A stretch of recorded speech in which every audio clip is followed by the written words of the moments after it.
Hello, everyone. Welcome to today's session titled Safety and Security, How to Overcome the Risks when Investigating Human Trafficking. I'm Paola Condemaita. I'm a project coordinator at Journalism Fund, and I'm in charge of the grant program Modern Slavery Unveiled.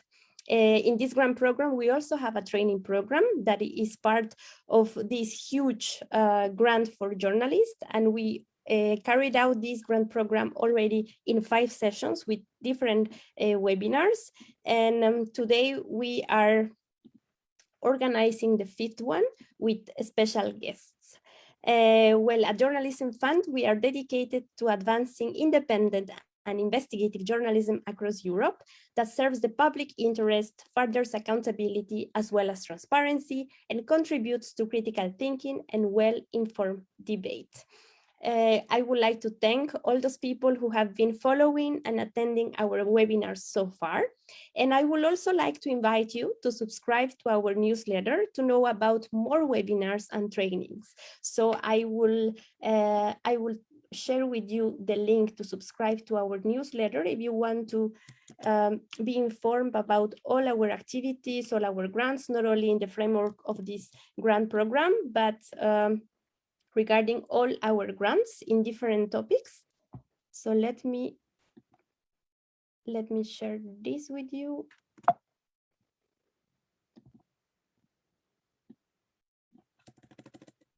I don't know if I have just the option to. Maybe Ron, you can help me with by sharing that link that I just sent you. Okay, thank you.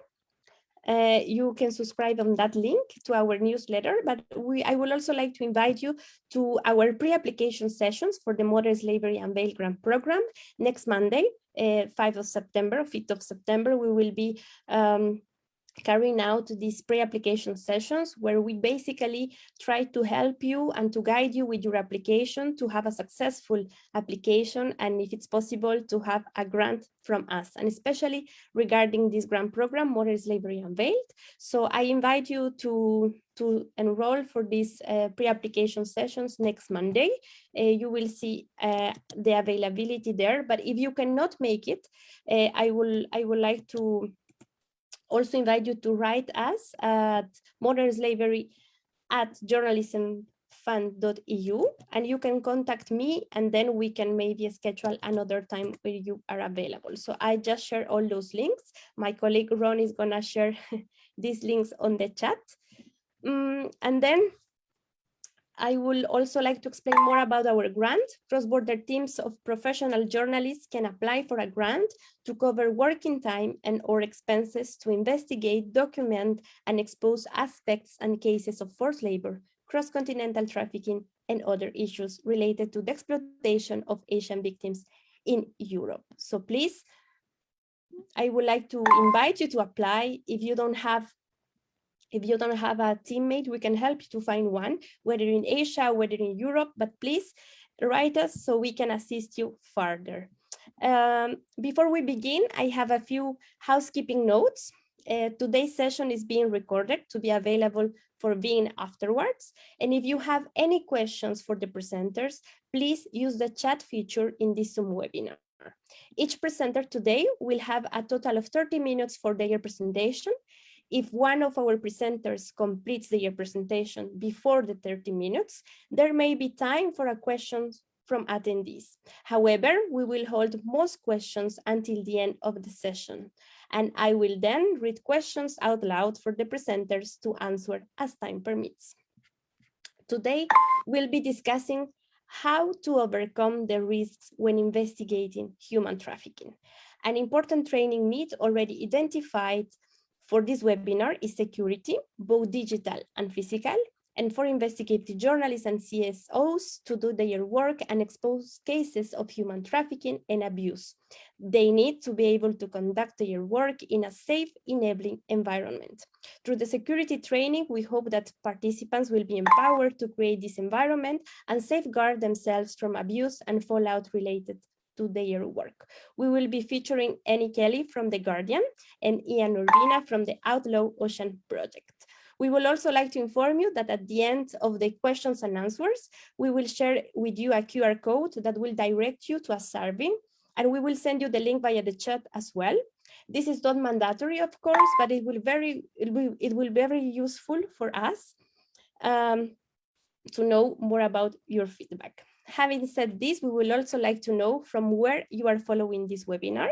So right now we are sharing a question on your screen. I will like to ask this to my colleague Ron, if you can share the poll on the chat, or if you can launch the poll, Ron, to know from where you are connecting to. And there you have quite a lot of options: Asia, Africa, Western Europe, Southern Europe, Northern Europe, Eastern Europe, North America, South and Central America, Antarctica, or Oceania. So please let us know from where you are connecting. And you can also use the chat, of course, to let us know your comments and your insights about this webinar.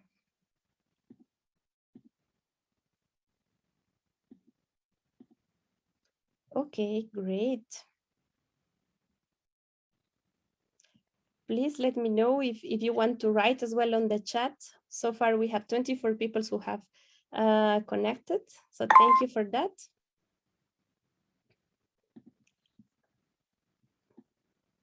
Okay. Maybe we can stop the poll run so we can see the results.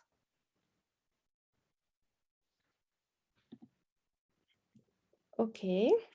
Okay, we have a lot of people from Western Europe. Oh, I don't see the poll anymore. Oh, thank you. We have a lot of people from Western Europe. Thank you for connecting this afternoon. And also people from Asia, from Africa, Eastern Europe, North America, South and Central America. You are all welcome, and thank you for following all our webinars. So now we will start with Annie Kelly, who will be speaking about how to protect yourself and how to protect your sources. She is an award-winning human rights journalist for The Guardian and Observer. She is editor of The Guardian's Rights and Freedom series on modern slavery, on trafficking and labor exploitation. Prior to her current role, she was a foreign correspondent based in Latin America and has also reported on major human rights stories in countries including Liberia, Sri Lanka, Pakistan, India, South Africa, Mexico, and the Philippines. So now I would like to give the floor to Annie. Thank you, Annie, first for accepting our invitation, and now the floor is yours. Hello, everybody. Really, really pleased to be joining today. As both a journalist and an editor, it's obviously protecting yourself, also protecting your sources is absolutely key to be able to effectively investigate, expose and report on human rights abuses, and in particular human trafficking and modern slavery, which is one of the most challenging areas I feel to investigate. I don't know if we could get my presentation up. Firstly, I just want to say, you know, that I'm speaking to you obviously as an employee of The Guardian, a big global news brand. I'm aware that many of you may not either be independent journalists or maybe working with local news agencies. And so I'm also very aware that the kind of scale and protection that a global news organization can provide to its journalists is very, very different situations that face independent and journalists working in organizations with less resource. So I'd be very happy to kind of discuss this in the questions afterwards. So just to be aware that I am very aware that I kind of am speaking to you, you know, in a position where we are able to protect our reporters with resources that may not be available to everyone who is who's on this webinar. I've been working for the Guardian for about 20 years. Since 2013, I've been an editor and a journalist on special series looking first at modern slavery and trafficking, then looking more widely at labour exploitation and all the worst forms of labour exploitation. And then for the last 2 years, we've expanded this out to the Rights and Freedom Project, which is a general human rights reporting project, but we have retained a very, very strong focus on human trafficking and especially supply chain investigations. So I would say that when I took this job on in 2013, modern slavery and human trafficking were not kind of mainstream media issues. It was certainly a complete baptism of fire for me. I really had no idea about kind of what I was getting myself in for when I took this job on, and it was a real steep learning curve for me for the first 2 or 3 years to just get my head around not only the kind of scale and the complexities of covering the human trafficking and modern slavery beat around the world, but also how incredibly challenging and complicated it was to conduct investigations and reports on these two issues around the world. But I have to say it's also been the kind of best years of my career. The impact that we've managed to have with this reporting and seeing the amazing work that's now being done on human trafficking and modern slavery around the world by both news organisations and independent and local journalists is just absolutely fantastic to see. We need this kind of journalism. It's so important, and I really hope that we can all kind of continue working on this issue. So if you could just do the next slide. This was just I think just a general overview of our reporting. We have covered, as I said, a real focus on supply chains over the last 10 years. We have conducted investigations also into sex trafficking, forced labour, domestic workers, looking particularly at the systemic drivers of abuse and how trafficking occurs, and how that relates to people's vulnerability and the opportunities to create profit from the exploitation of labour in different sectors around the world.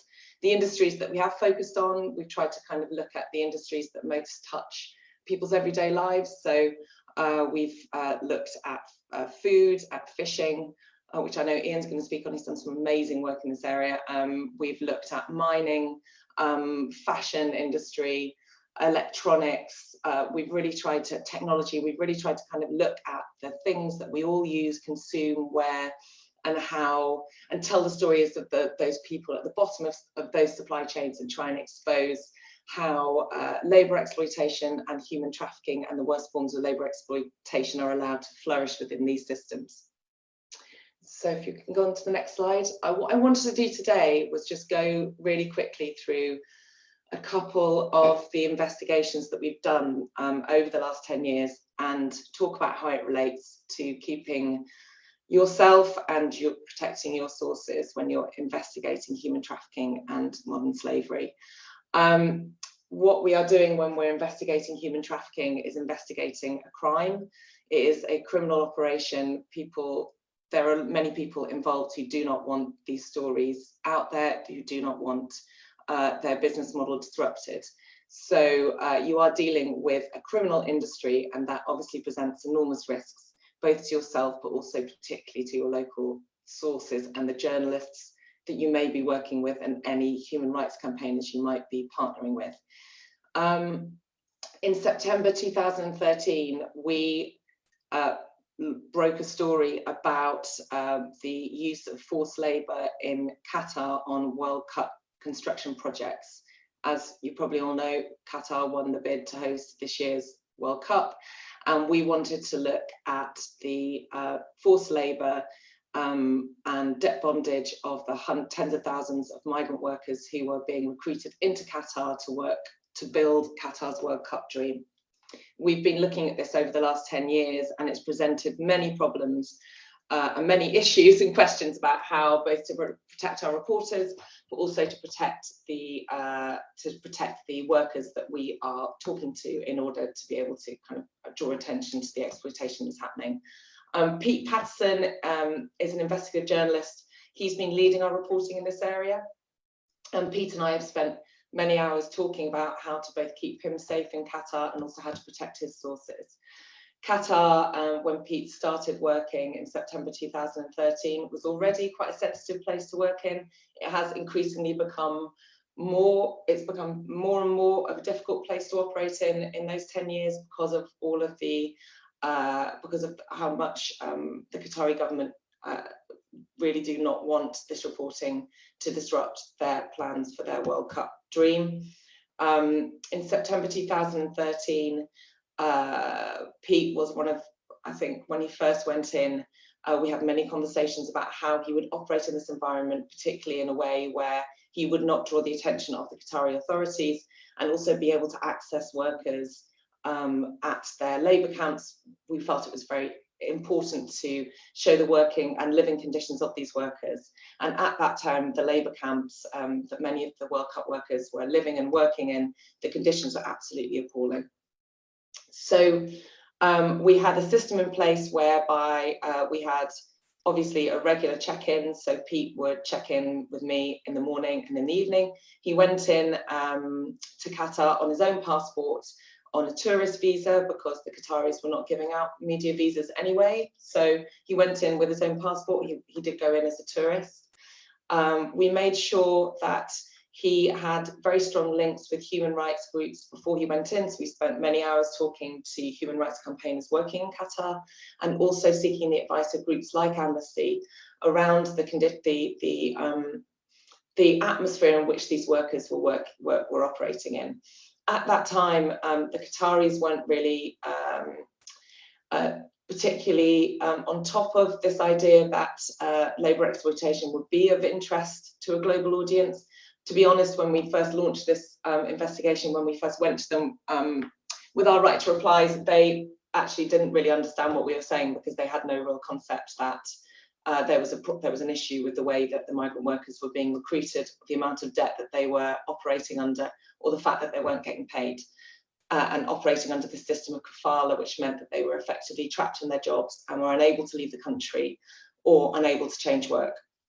So at the beginning, we decided that what we would do to make sure that both Pete and the workers would be protected would be to operate very nimbly and as anonymously as possible.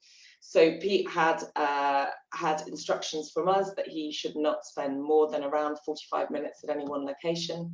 And we always checked in, in our risk assessment before we went, we made sure that the labour camps where Pete would be travelling to, he was able to access those labour camps via a workable road, and that there was always someone in Qatar and outside of Qatar that knew that he was going into these camps. As I said, we operated as quickly as nimbly as possible. We never approached workers at their place of work. We spent a lot of time talking to workers at bus stops, at shops, at the place where the workers would eat after work. And on their invitation, Pete would often, in his hire car, follow the buses back to the labour camp, wait outside for around an hour, and then through pre-arranged interviews, go into the labour camp on foot. At that time, there were no security guards at the gates of the labour camp. He would go into the labour camps by invitation of the workers that he'd made contact with earlier in the day and conduct interviews in their living quarters. He would spend no more than 45 minutes inside the labour camps, and the interviews were conducted normally in kind of 30-minute slots.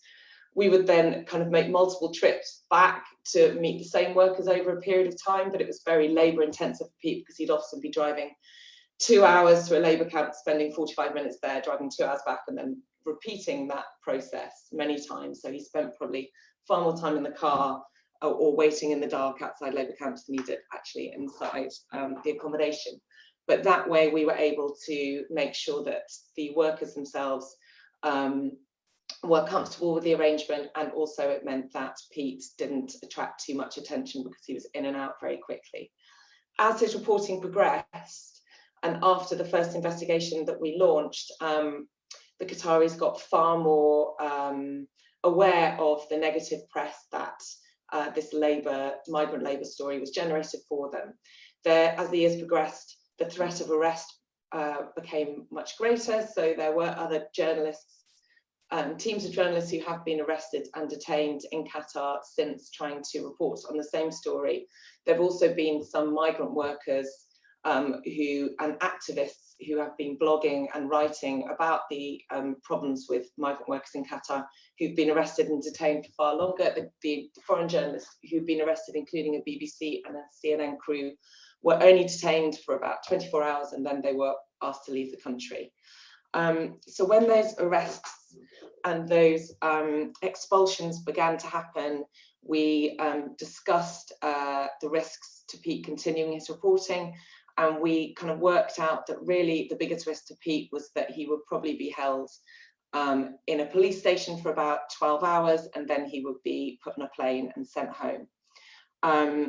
We had a plan in place between myself and Pete and the managing editors at The Guardian that if there was a problem, we would communicate with the Qataris directly, and if Pete hadn't been released after about 48 hours, we would then go public. Again, as I said before, this is the benefit of working with a global news organization, that we would then kind of leverage our platform to be able to make a kind of big fuss about Pete's detention. It never happened. Pete has operated in 10 years without ever being arrested or detained, and I think that's largely down to the way that he operates, which, as I said, is very anonymously, very quick, very nimble. He changes hotels every 2 days or every day sometimes. So he has managed to work in a way that he's kind of kept his reporting under the radar.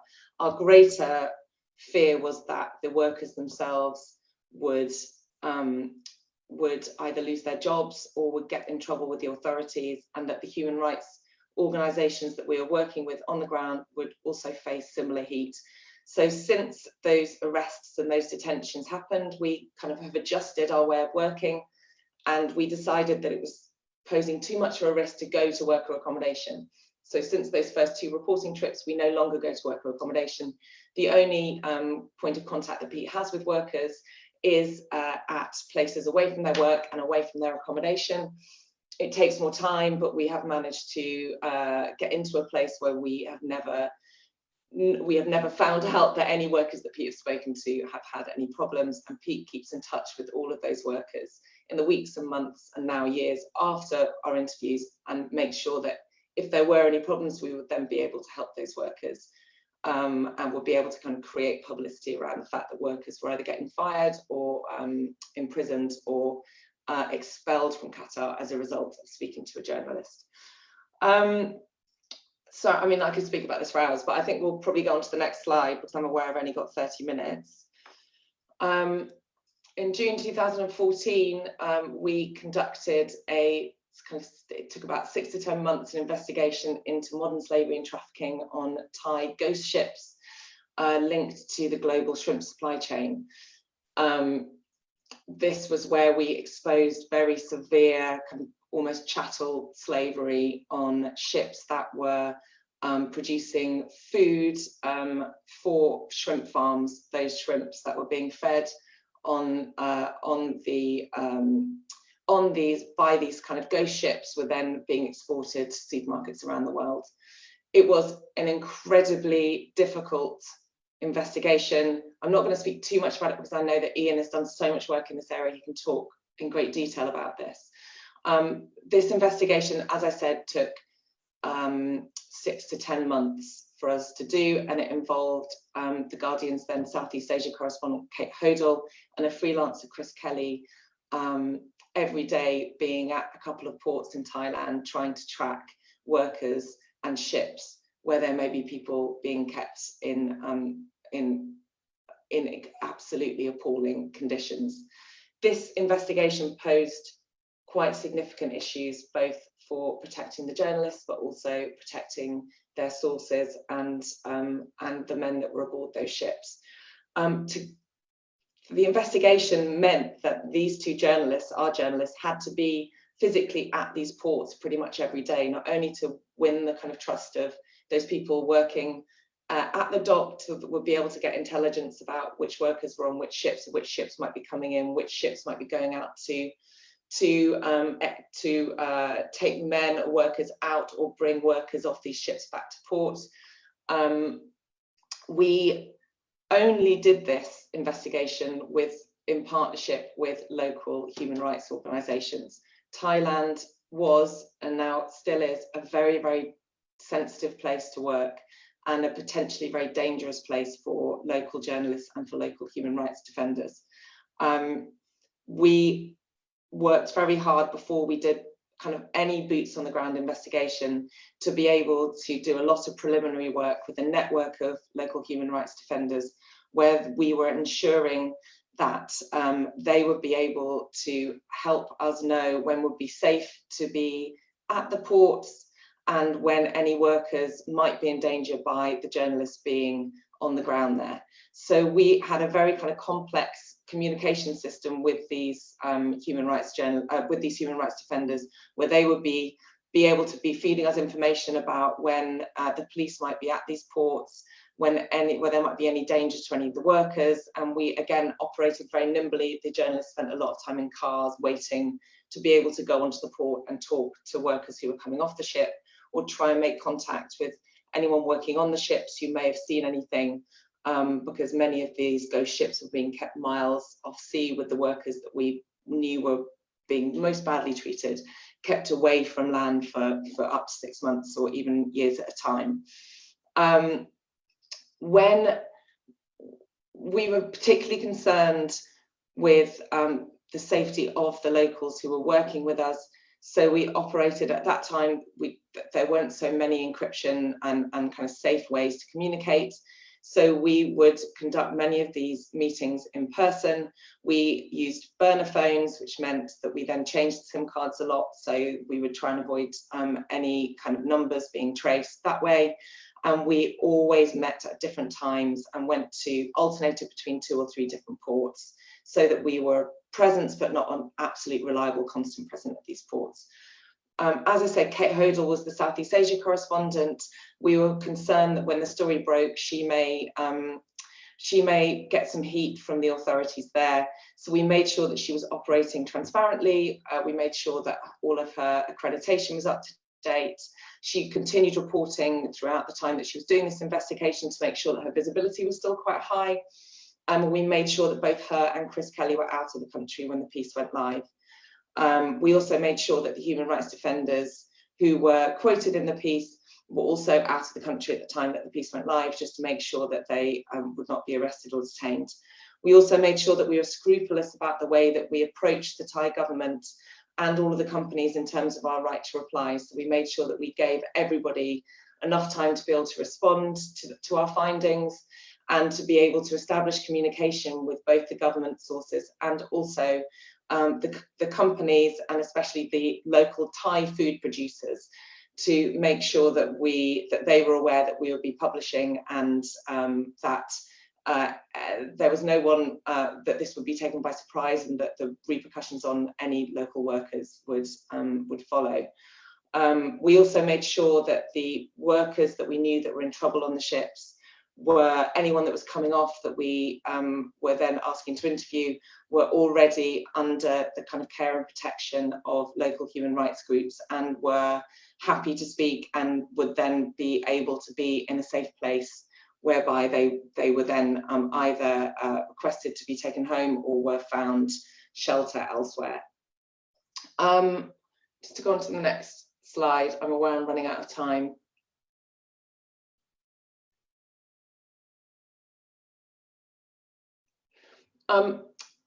This is a more recent story, and I wanted to talk about this story because I feel very, very strongly that the protection of sources is protecting yourself when you're working abroad is incredibly important. And there are, I'm going to share some kind of tips to be able to keep yourself safe when you're there. But I feel that those who are often most at risk, unless you are a local journalist working in an environment whereby you are likely to be exposed to threats from your own government or from industries working in that country. If you are a foreign journalist, or if you are a local journalist working for a local news agency, you are often more protected than the people that you are speaking to and whose stories you are trying to use to expose exploitation or modern slavery, especially in industries which could be very profitable for a lot of people. So I wanted to use this example to show the leverage that journalism can have in protecting those sources. So in all of our pieces, when we're looking at supply chains, when we're looking at stories of trafficking and modern slavery, we guarantee anonymity for all of our sources. And that goes to our editorial code, but also we often go beyond what is written in our editorial code to ensure that no one that we speak to is identified, and we do everything we can in our power to ensure that they will not lose their jobs, or they will not face threats or any repercussions from our reporting. This means that we strip out any identifying features,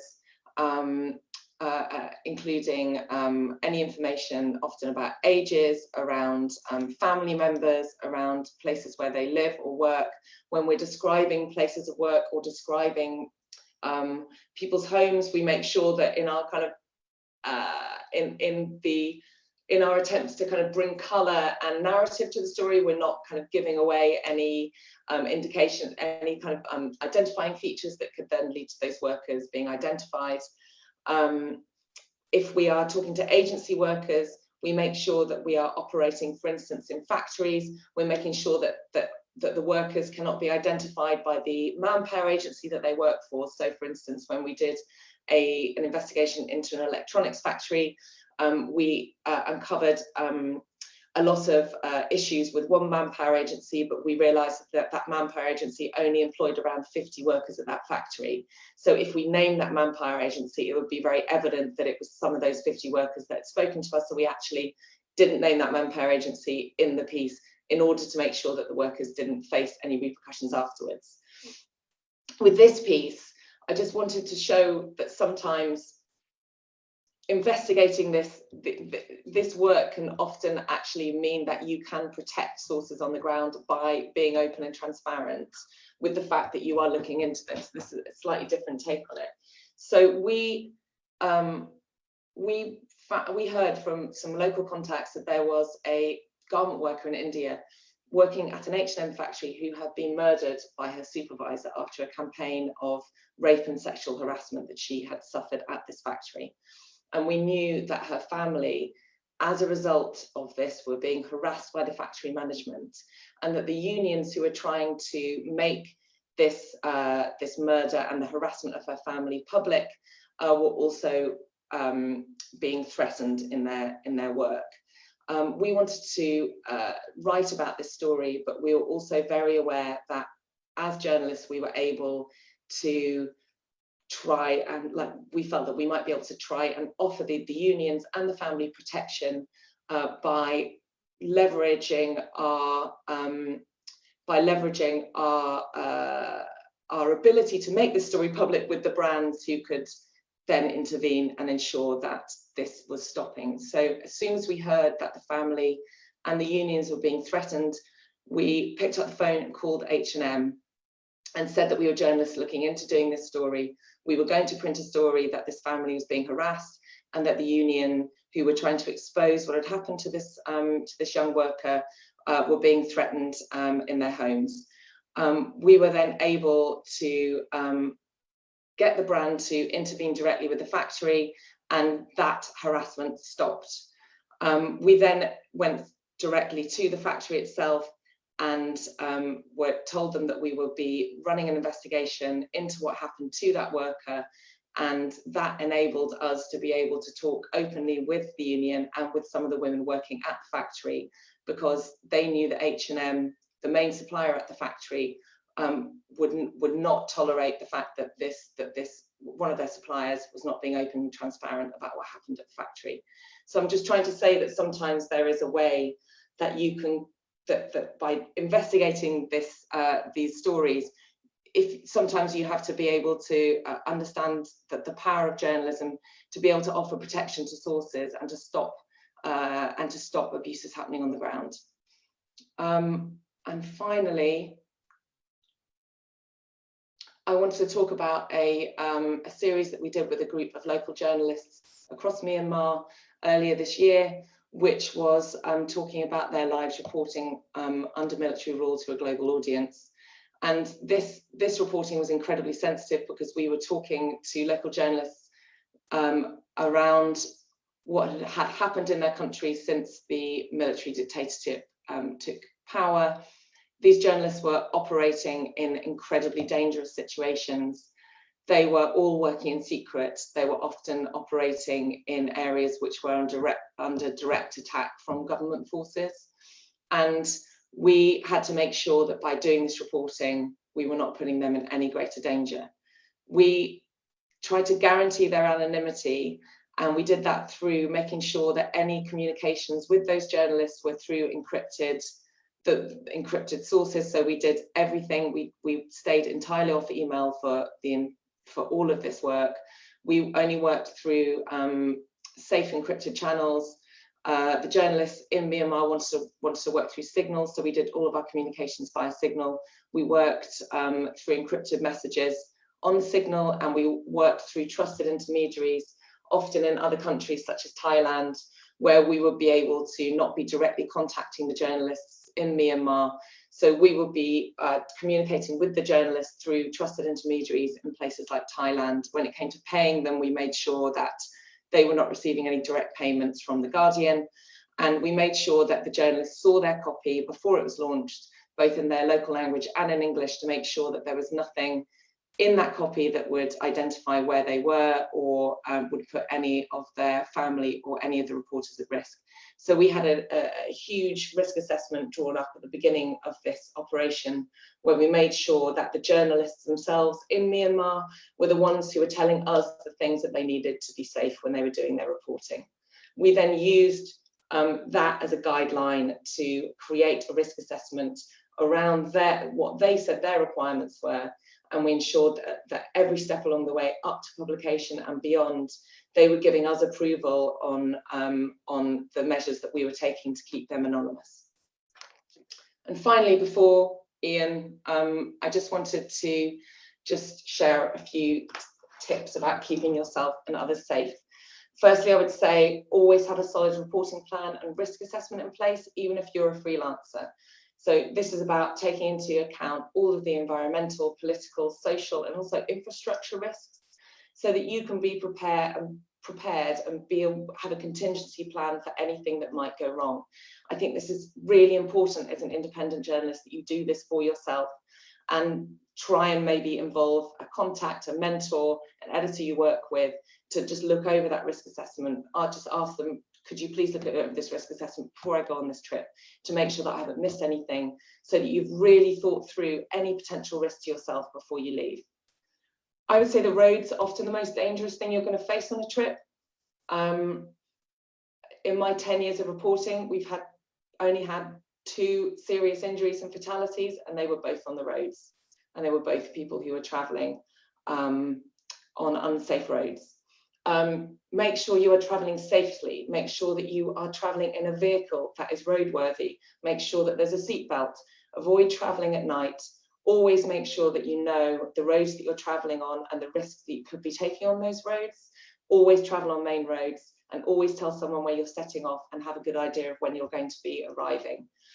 It's really, and people often don't think of this. I really urge you to always consider this when you're going on a reporting trip.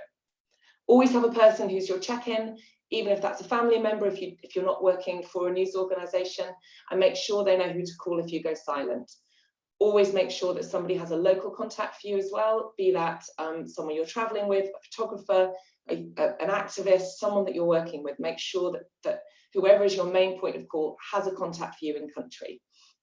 Make sure where possible you're always properly accredited. I know that this isn't always possible when you're investigating human trafficking, but make sure that if possible you have something that you can show somebody if you are apprehended, whether that's a factory manager or police, even if it's a letter of recommendation from a local human rights organisation. If possible, do go in with accreditation. Always back up your voice notes, your files, and don't have anything incriminating on your phones or your devices, especially about your local contacts or your interviewees. Don't make sure that your notebook hasn't got people's phone numbers, real names, addresses. Don't have anything there that anybody would be able to be traced back. And please bear in mind that the people who are most at risk are those that you're interviewing. Always make sure that anyone you're interviewing understands who you are and how their interviews will be used. Make sure that they understand that when things go online, you cannot control how those things will be disseminated, translated, used on social media. Always conduct your interviews in a safe place, away from people's places of work if possible, or their homes. And really make sure that you've really thought about whether there is a risk that they will get into trouble if they're seen talking to a foreigner or a journalist. And always honour commitments to anonymity. Take out any details of your stories that could even unwittingly identify your sources after publication. Keep in contact with people after publication as well. If you're visiting accommodation or homes, villages, always be quick. Take care when pulling out cameras or filming equipment, especially anything that photography or filming always attracts more attention, and you're always distracted when you're looking through a lens. So make sure that you've got a plan in place about how you're going to photograph and how you're going to film, and you're not kind of thinking about the shot rather than the impact that that might have on the people around you or yourself. And local journalists you could be working with could face really severe repercussions or legal action after your reporting is published. We're currently dealing with a situation where local journalists have been sued in their home country for a piece of reporting that we've done. We're able to support them, but you may not be in the position to be able to do that. So always make sure that you have understood the legal environment in which you're working, and make sure that you've talked through every single possibility before you work with them or any local activists, and have a plan in place to support them when things go wrong. And the last thing is ask yourself, is the story worth the risk? Is the story worth the risk to yourself and others? Because that has to be a consideration when you're planning reporting, no matter how good or how important you feel the story is. Sorry if I've run slightly over, and thank you. Thank you, Annie. Thank you for this great presentation and those useful tips for journalists. So we will move now to the presentation of Ian. He's our next speaker, Ian Urbina, who will be speaking about reporting from conflict zones like Libya. He is an investigative reporter based in Washington. His most recent series, The Outlaw Ocean, chronicles a diversity of crimes offshore, including the killing of stowaways, sea slavery, intentional dumping, illegal fishing, the stealing of ships, gun running, stranding of crews, and murder with impunity. He has reported from Africa, Asia, Europe, South America, and the Middle East, much of that time spent on fishing ships. So, Ian, now the floor is yours. Great. Thank you for that. And Annie, that was a great presentation. I think I'm going to possibly, so we can get to Q&A, maybe just stay under 20 minutes, and then we'll cover more ground with questions. Just briefly, some context. I spent 17 years at the New York Times on their investigative team, and then stepped away from the paper and created a nonprofit, a journalism nonprofit. We're a staff of 10. We're sort of styled along the lines of ProPublica. We do long-form investigative magazine, mostly, and newspaper written stories, but also video documentary. We tend to take on maybe 2 or 3 big stories a year and spend usually a year or maybe 2 years investigating them. Our focus area at the Outlaw Ocean Project is the watery 2/3 of the planet, and specifically stories that are at the intersection of environmental and human rights abuses at sea. But a lot of these stories invariably take us on land as well, and look at sort of the on-land components. A lot of what I might talk about in sort of aspirational frame, I think Annie covered. So I think I'll pivot to some of the more applied complexities of when it's not always possible to go through all of that checklist. I think, just as Annie said, the checklist is utterly important, and complying with it as much as possible is essential to everyone involved, you and your sources. But I think also the reality in many of these places and the nature of a lot of this reporting causes some of those checklists to be hard. Historically at the Times, sex trafficking of minors in the US, a series about that. Labor trafficking of garment workers in Bangladesh after the Tazreen and Rana Plaza disasters, a series about that. Coal mining, and interestingly, some trafficking issues in the magazine subscription realm in the US. And then ultimately a series about trafficking concerns in the maritime space. I think I'll sort of hone in a little bit on the investigation that we focused on, we being my staff and I focused on last year. This was an investigation that was, we publish our content in a non-traditional fashion. So we fund and produce all of our content in-house just with my team. And then when it's done, we partner with venues. So the written story ran with the New Yorker. The documentary film actually ran with The Guardian. It's up for 2 Emmys. And then the written story was translated into 10 languages. The Libya reporting and ran in 70 other outlets. And that's typically how we produce our content and partner with, the New York Times Magazine and The Atlantic and Le Monde Diplomatique and Global Pais and a bunch of places. The Libya story was an attempt to really look at the migrant issue in a slightly different way. Been incredible reporting before on this. What we wanted to do is try to take a look at what the EU role was in the horrible things that are happening as migrants attempt to cross the Mediterranean. Obviously, it's a trafficking story in part because those who are facilitating these migrants making it across when they do or not are typically traffickers. Careful to define them a little bit more loosely in that they're are lifelines to many of the migrants who are successful in getting across. So they are complicated players and not always villainous ones, but mostly it is a horrific scene and one that is made much more horrific by what the EU is doing in cohort with the Libyan Coast Guard and Libyan government. And we were focused on that role and the turning back of migrants to Libya and the sort of warehousing of them in a gulag of detention centers in Libya where forced labor and other forms of trafficking are commonplace, as well as extortion and rape and murder. And so the sort of preparation, and again, much of this is an echo of what Annie already ran down, but the way that we prepare for these big investigations, I'll actually hone in on places where in the last 8 years of doing this specific form of reporting, the Outlaw Ocean reporting, the 3 places where things were at their most dangerous and where we ran into challenges were Somalia, and specifically Puntland, which is a breakaway state in Somalia, Borneo, and Libya. Before every one of those trips, we sort of follow a standard protocol.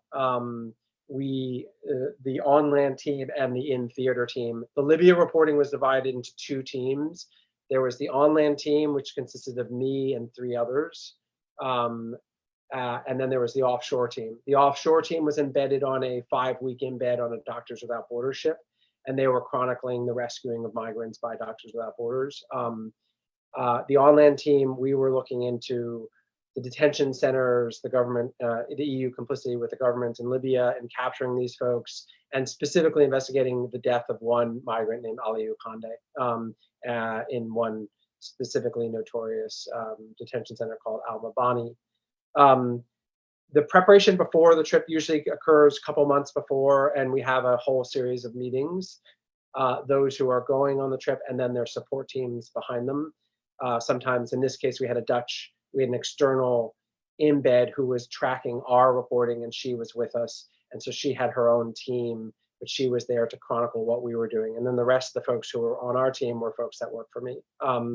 And we basically lay out where we're going and each step of the way and each day, roughly. The reality is when you get on the ground, everything shifts, based on what sources you meet. But our plan was to go to Libya for 10 days, Niger for 10 days, Guinea-Bissau for 10 days, and sort of follow the path that most sub-Saharan climate migrants are following before they launch from Libya and head to Lampedusa, Italy, usually. And so we were looking at each stage and doing security assessment and sort of daily protocol. Again, we had a 6 to 12 hour check-in policy with our on-land team. Our on-land team, meaning back in our staff, are decentralized. So we have 2 people in Germany and Ireland and the US. And so between the entire staff, there's always someone on duty because of the time difference, and we always need someone outside of the theater where we're reporting who are watching our back and helping us. So we would always have at least 2 people on duty 24 hours a day. And we would be checking in with those folks verbally anywhere from 6 to 12 hours. Sometimes 6 hours was not feasible. So we check in 12 hours. All of the folks, and this applies, we were on land in this reporting, but most of the reporting we do is at sea, which raises whole other complications and challenges to sort of traditionally good safety protocol, because you're out in a place where there is no connectivity. But we always, all of my staff who are embedded with me on these reporting trips, wear these small Garmin devices. Again, a lot of what I will say is inaccessible to those who can't afford, or their employer can't afford to cover these costs. But for us, all of us wear these Garmin minis, which are tracking devices. We have them on our belt. Largely, those are for if we fall overboard.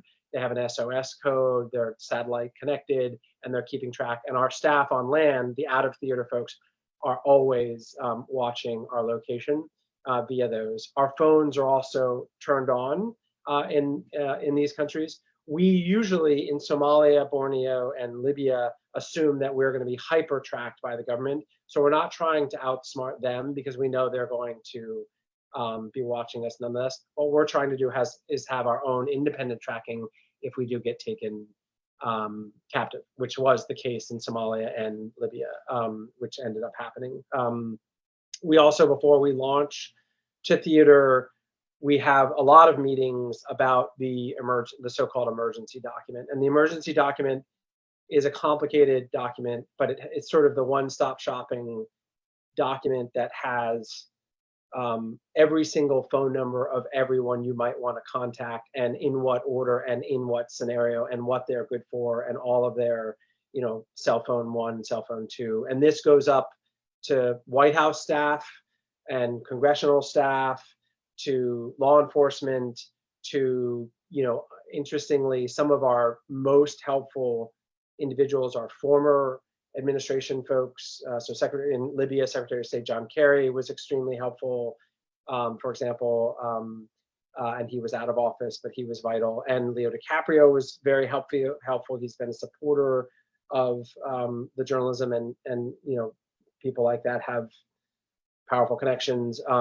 And so having a really good think a month and a half before you launch to a place about how the emergency document should be updated. Who did we learn on the last trip proved extremely useful, and who was not so responsive in the last trip, and sort of really just bringing it up to speed. And then also regional and country specific contacts, obviously Red Cross, Human Rights Watch, Amnesty, all the key NGOs that are in theater, getting very, very current information on who is going to be in country when you're there, and who are your good contacts.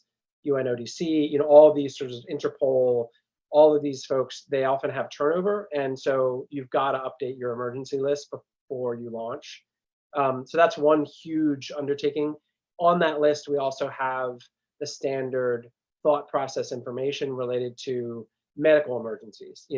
Who on our team has insurance of their own? For whom do we need to get independent insurance? What level of insurance do they have? Does it work in this region, this part of the world? Do we have medevac insurance? All these sorts of things. If you're, in some ways, I'm a freelancer, I'm no longer at the New York Times, but I run my own organization, but we might as well be a collection of freelancers, because we don't have a big institution like The Guardian around us, or The New Yorker, even though we produce content for them. They're not really involved in the reporting on the front end. That's all done by us. So we think and we operate like we're freelancers, and that's great in that it's more agile than some of the big bureaucracies that I used to work for, but bad in that we don't have the resources or number of people. But the one of the things to think about also for us is on this, on one trip, we might be working with 2 different videographers that were not the same as the last trip. Having a really clear understanding of what insurance do they have on their equipment. If all of their equipment gets confiscated, whose responsibility is that? to cover those costs and replace that gear. So these are sort of nuts and bolts, non-safety issues, but really just smart preparation issues.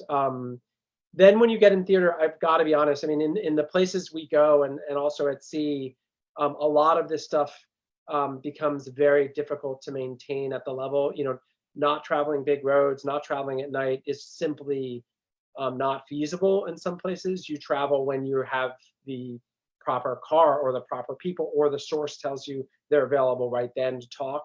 And so you've got to make constant calls, which I know Annie knows and all her staff know. But I just sort of want to make explicit that the more complicated the place you're going into, the harder it is to maintain some of these lists. And Somalia and Libya are perfect examples of that. I would say we also, at least in my organization, have a daily meeting with those in theater and simply checking in to discuss the ambitions for the next day, which usually are made up on the fly because, again, we figure out who this person's relative is, and that changes our plan for reporting the whole next day because that suddenly becomes a high priority, but it means going to a different town and we've got to reshuffle everything. And how much do we know about getting from here to that town? Not very much. Who can we rely on? All these things are being figured out on the fly, and necessarily so. But having a daily meeting where part of it is just checking in with everyone in that hotel room, typically, are they comfortable with the next day's ambition and the plan for achieving it? And anyone who's not should sit it out. And we sort of really proactively check in, even if it means we have no videographer that day. I really try to run those meetings, try to make sure that people feel comfortable, renewed every day. If we're going to get on a ship and we don't know enough about it, someone wants to sit it out, that's fine, not at all a problem. And we just sort of change the team accordingly. Typically, the folks who've come in country are, kind of textbook journalists for better or worse, and they don't want to sit out anything. The fear of missing out is for better or for worse, very strong instinct, but we do that every day. We also, before we launch, and this was the case in Libya, think through the possibility of an emergency for any of our sources during or quite especially after our departure and then after our publishing the story. We typically, there are months between when we're in country and the story comes out because we're a slow moving beast, but there are lots of different stages, and keeping track of your sources for their own well-being, but also for your journalism and surviving fact check at places like the Times or the New Yorker, you have to somehow keep track of them, but many of these sources are not comfortable with giving you. If you're interviewing people in a migrant detention center, they're probably not going to give you a cell phone or any way to get back to them. So a lot of these interviews, you don't have the luxury of being able to get back to them. And if you do, you sometimes lose that luxury, as these are migrants. They, 2 weeks after you talk to them, get in a boat and cross the Mediterranean. And so trying to figure out, are there backup methods for keeping track of them? So we often ask them whether they have any relatives back home that they are steadily keeping track of, touch with. And then we ask if we could be put in contact with them so that if we want to try to get back to them, we can go through that intermediary. And that has proven really helpful, especially in the Libya 1.5 year reporting. Other things we do, very basic, obvious stuff in conflict zones. We, everyone on staff tends to have maybe 5 or 6 copies of essential documents and money, little sort of, we, put them in paper. So your passport, other ID, your allergies to meds, your blood type, all these sort of really vital information gets reduced often into cards, sometimes laminated cards. We make a bunch of them and then we put them in a bunch of places, under the sole of every shoe, in some secret compartment, usually in the foam of a backpack, on our person at all times. And that sort of kit is really, really important if we get split up, or if our stuff gets taken and all of our money's gone, our backpack was seized or whatever. We know that we have at least some money and key documents hidden on our person in various places, and that has come in handy as well in terms of safety. To Annie's point, I really think journalism has changed in the 30 years I've been doing it. And I really like, in one way, how the issue of a sense of responsibility that journalists have and where the line is on that relationship has changed over the last decade, in my view. And a sense of duty toward sources and staying involved with them after your story runs, and attempting to, without crossing that advocacy line, but nonetheless coming up to its edge and staying on the side of journalism. I personally think, so for example, using the power, the traditional power of journalistic threat, that we will apply pressure if further abuse is applied toward our topic, its community, or any of our individual sources. That's obvious and essential and super important. Additional to that, we tend, at least the Outlaw Ocean Project, and I know ProPublica and some other venues do the same, we tend to have a conversation before we leave about what are the resources that we want to put on alert now that we would specifically activate on behalf of sources at any of those downstream stages. So a migrant needs to get out of the country and they're in a bind after the story runs. How far can we go directly, and what can we do indirectly by introducing them to other key people, and doing that work on the front end of figuring out, are those other key people get stuff done types, lawyers or government officials, and making sure we're not just saying, hey, you can call this main number at state, or you can, but really like knowing someone who's ready to take that call and talking with them before you go to Libya and saying, hey, I'm headed to Libya. It's possible in a month I will have one or two situations where someone needs legal help, someone needs logistical help, someone needs political pressure help. Am I okay to call you if I have that come up? And these are the likely countries where we'll be calling from. We have those conversations with, law firms, NGO advocates, and government people before we launch, and say, we really need to make sure you're on your toes and ready, so that if this goes down, any of these scenarios, you're going to be ready to hop in and you really get the job done. And that really has made a big difference in the safety and well-being of our sources, including, as far back as the sea slavery stuff we did in 2015 in the New York Times. One of our main sources, the guy who was shackled by the neck and held captive on a fishing boat for over a year. When that story ran, the guy disappeared or sort of went off out of communication for a while. We luckily had already talked to the ambassador and other key folks in the Thai government and said, look, this story is coming, and when the story breaks, we're going to be keeping a really close eye on the topic and doing follow-up coverage, and quite especially our sources. And when we couldn't get in touch with Lang Long, was his name, for 24 hours, we called the ambassador and said, we're already, writing the next story.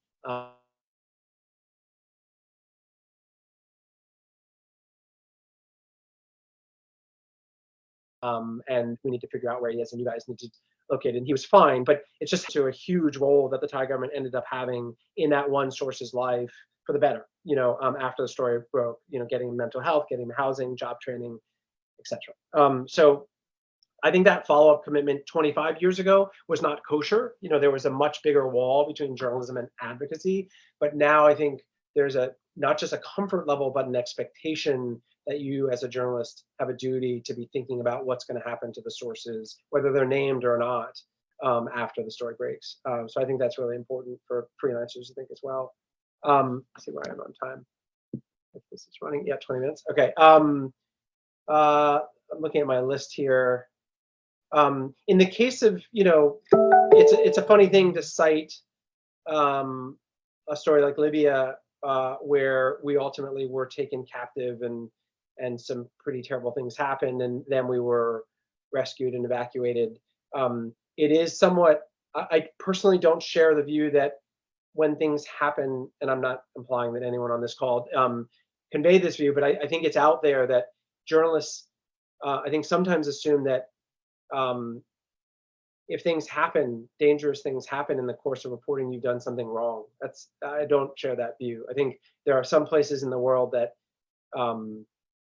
it is simply impossible or very, very difficult to be able to predict and control what will happen in terms of safety to you, quite especially. I think it's easier to manage risk when it comes to the higher priority, as Annie rightly pointed out, of your sources. There are easier ways to manage that. But when it comes to your own personal safety, if you're pursuing some of these stories and you're placing yourself in places like Puntland or Western Libya, Western Tripoli, there's a decent chance that you're going to be severely at risk, and sometimes those risks pan out. But in that case, we were incredibly lucky that we had a protocol set up. So there were a lot of people ready to act when we were taken captive.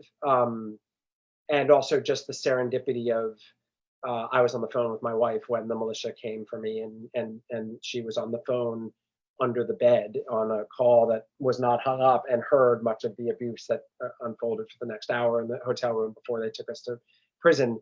And so that meant that within, actually during the abuse and the initial captivity, the emergency plan was already launched. If that had taken another 12, 24 hours, we probably would have been moved into the south in the war zone and disappeared fully. But that was not as possible because we had a really robust emergency plan, and within 20 minutes, somebody had the power and other key players in the US government were on the phone and were activating pressure through the right channels. Interestingly, I'll tell you, in that story, you're working in a place like Tripoli, very strict policies on all my staff about every single day we upload, we wipe our devices, we upload to the cloud, all the things that we can, etc. No one leaves even the hotel without the Garmin device on us. The very first thing the 12 guys came in the hotel room said to me was, with a gun to my head, was, "Where's your tracking device?" This is a hotel room that was wired. I subsequently saw footage from within the hotel room of everything we were doing. So you sort of have to assume that even the best laid plans, if you're in a place that's surveilling at that level, they're probably going to know that you have, a Garmin device, or that you have all these things, and they're going to get in front of them. So like Annie mentioned, other sort of old school tactics of trying to change location every 2 days, that is really wise. Some places you can't. Libya, you are not allowed to leave and be in other hotel rooms. They tell you what hotel you're going to be at, and you stay there, and they have armed guards on you at all times. So there are some conflict zones where you can't actually do certain things, but I think all of those things that are listed are worth starting out with. So I guess I'll stop there and open up to Q&A.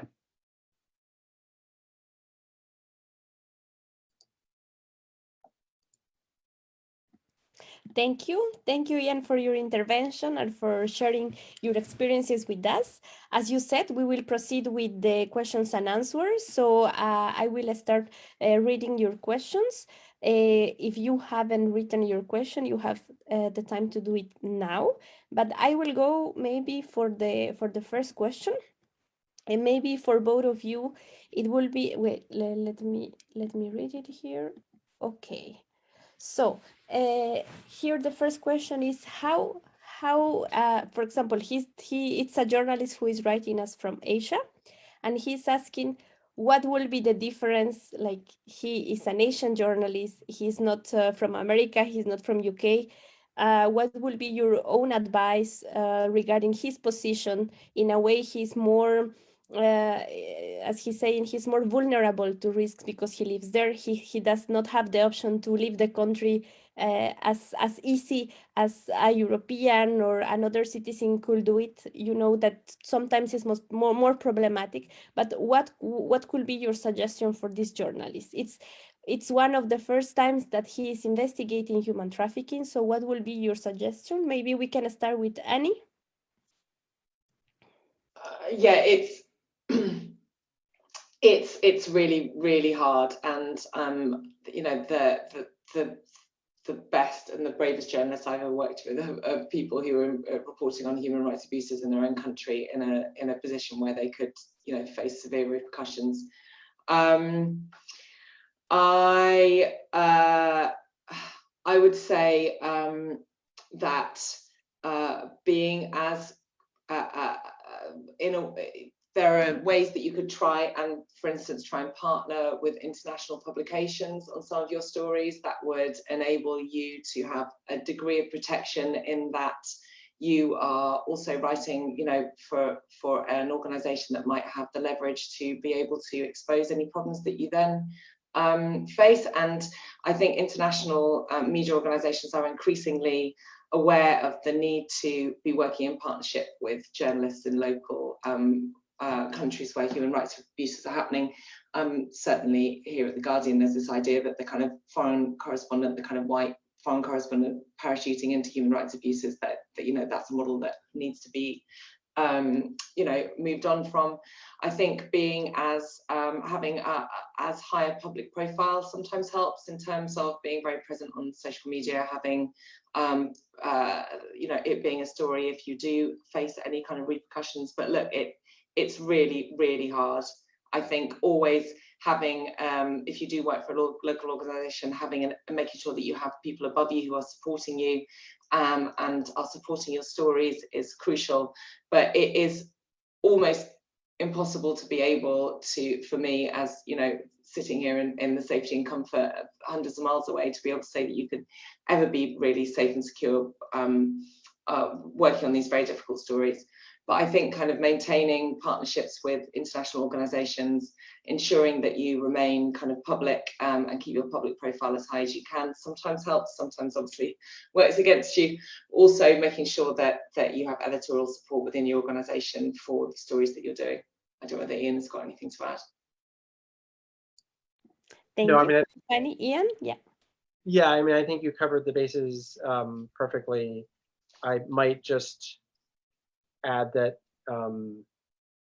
where parachutist reporters have a clear advantage of getting an exit, I think local reporters can and should, by being there, really think about long-term relationships with powerful people in country that come to respect and like them and know that they are there as different from us parachutists for the long haul, and therefore invest in keeping an eye on that journalist.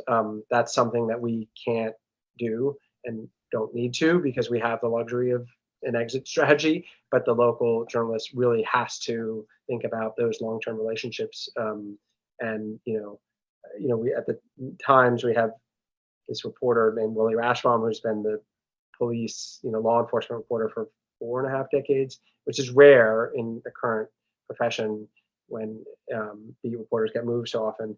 And I learned a lot from working with Willie. And Willie, was going to cop funerals, cop christenings, cop, police officer, retirement parties, and not with a specific story in mind, but more with a long game outlook on relationships, both of sources, but also of protectors.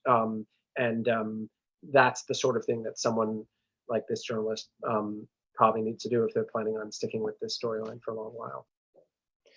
I would also say, really making sure that you're across the legals as well, making sure that you really understand libel law, media law, that you're also friends with lawyers also really helps in terms of if you do have attempts kind of litigation following publication and stuff. I know that has proved very useful with a case that we're working with in Nepal at the moment. The contacts that those Nepali journalists had with lawyers who were able to come in and provide really, really good advice very quickly in a very crucial kind of time period was very helpful.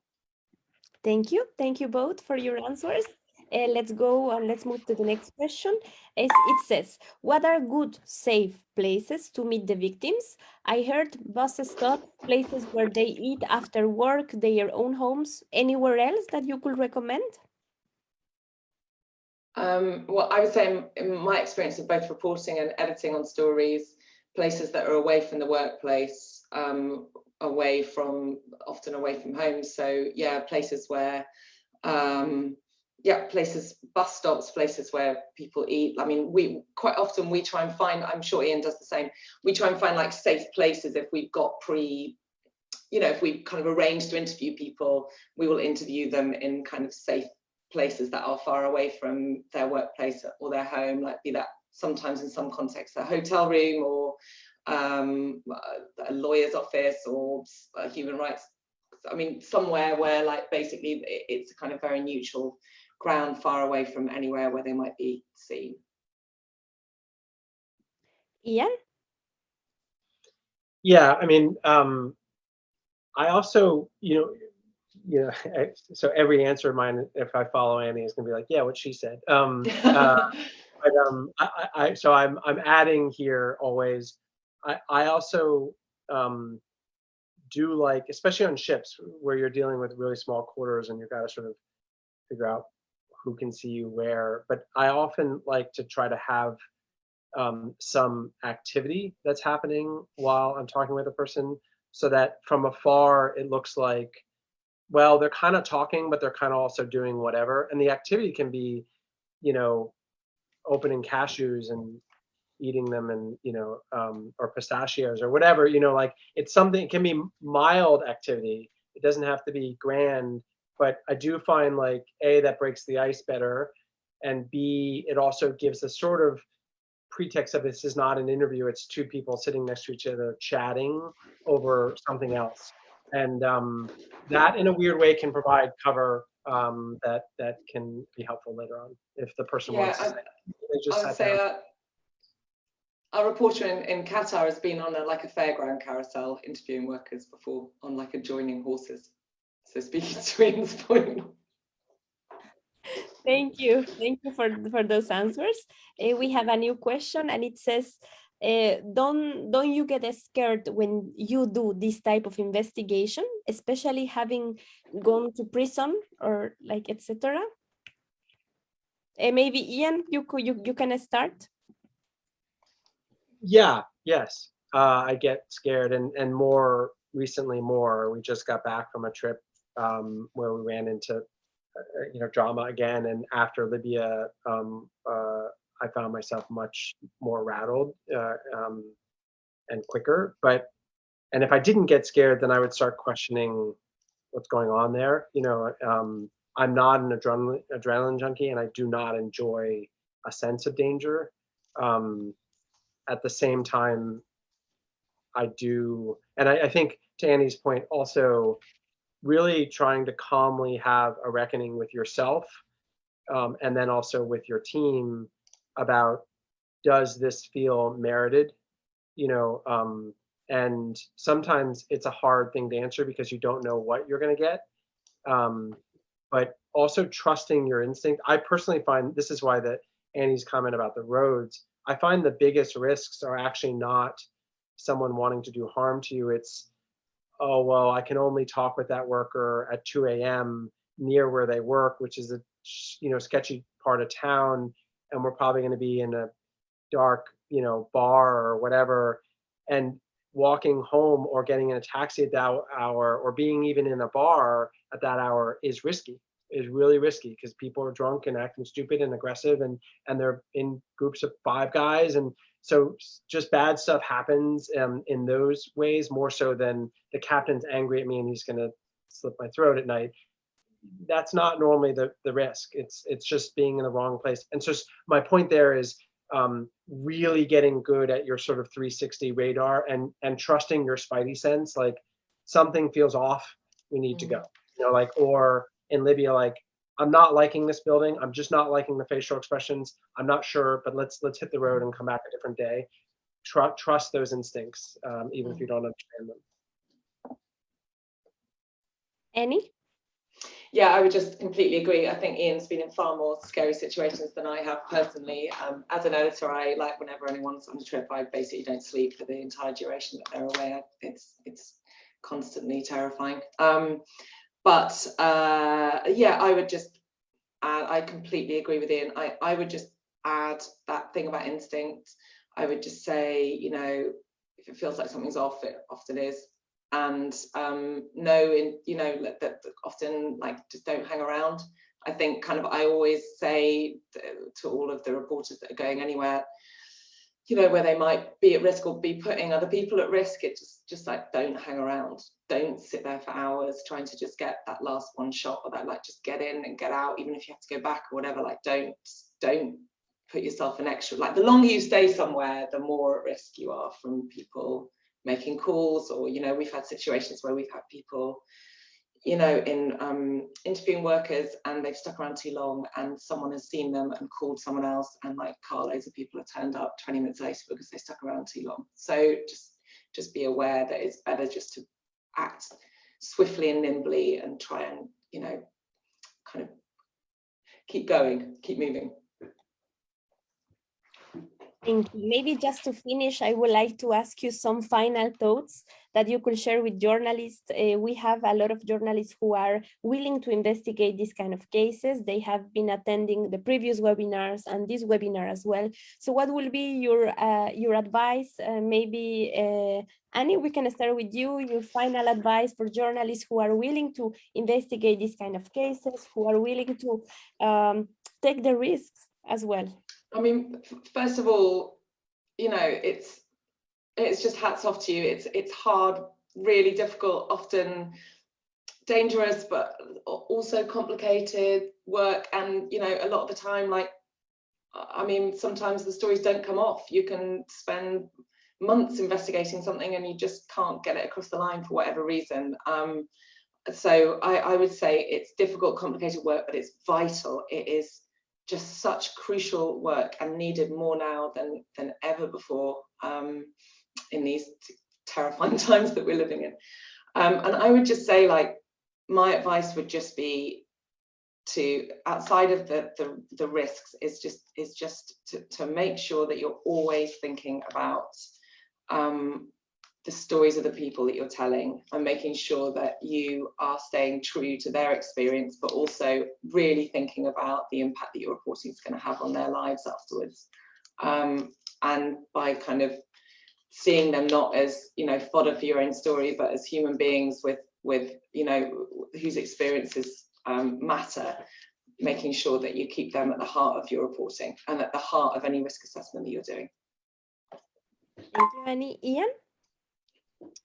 Yeah, I mean, I think with regard to your relationship with sources, one thing I have found works is having a really sober and candid and naked conversation at the outset with the source about what you plan on doing with the information and what probably won't or will happen, and really always always thinking about managing expectations in the most conservative fashion possible. Like, I always lead with nothing good may come of this conversation. You know, like, let's start really low. You know, a lot bad can come of this conversation. I still want you to stay here and talk to me, but let me list the bad things that could come, you know, and then let me tell you what I aspire to happen. But and thinking about the cultural gap. Oh, this is a wealthy Westerner who's going to come in and change my life, and I'm going to get a movie contract, and my life is going to, like, really thinking about what is the wildest and most hopeful expectations that someone can have, and trying to then get in front of that and say, most likely that will not, like, there's very little chance anything near that will ever happen. What might happen is I will tell a story about someone, maybe even without a name, and that'll educate other people about, as they are thinking about making the same journey. So managing expectations, I'm a huge fan of also, like, lists and thinking about, after you do a trip of this sort, taking a moment to assess what you learned from it, improve your kit, improve your tactics, improve your emergency list, improve everything, before you roll on to the next thing, so that you as an institution benefits in a structured way over the career of what you're doing from like accumulated years and trips of these things, and then you get really good at it that way. But if you go into a trip, you learn, all sorts of stuff happens. There are lessons learned on the spot, but you don't actually capture them, and you roll on to your next trip, you're not going to really grow as much as you should. Thank you, Anne. While you were talking, we received 2 questions, so I'm gonna split them. One for you, one for Annie. Maybe Annie, we can start with you. The last question, it will be, what advice for a student who wants to enter the field and as a woman on the ground?